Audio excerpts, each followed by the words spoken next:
bastante habitual. A ese nivel, me van a proponer, van a país de 90 artigos xa escritos en Badañovas, e ten como eixo do seu traballo, pois prácticamente sempre ao lixo e con extensión tamén a Carballiño.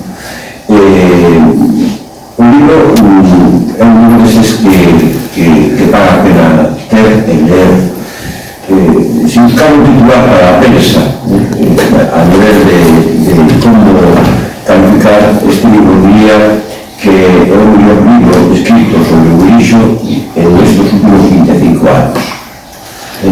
Xa é moito decir, nos fai 25 anos, José Arbella, que tamén era de Estratega, fixo un magnífico libro, foi discípulo meu, José Arbella Vázquez, xa finado, fixo un magnífico libro sobre Estratega e sobre todos e cada un dos recursos, dun xeito moi sistemático, normalmente que se documentaba moi ben, que traballaba de unha forma rigurosa. Nesa senda tamén anda nestes días Xulio,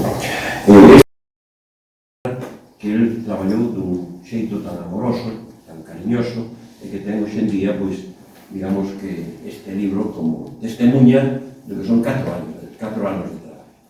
Noraboa, Xulio, e a seguir traballando.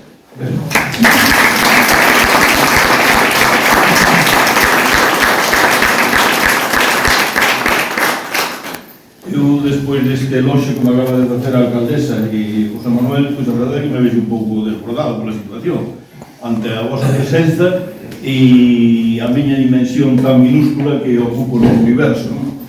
En todo caso, íamos tratar de facerlle fronte á situación.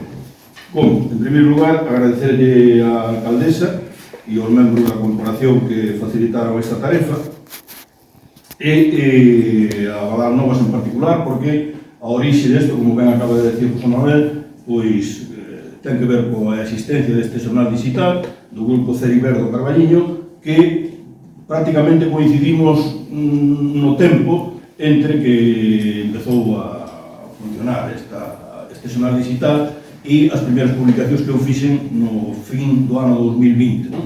Ben, entón, a maior parte das publicacións que aparecen aquí, sobre todo o grosso do libro, son sacadas de aí. Non están todas porque foi materialmente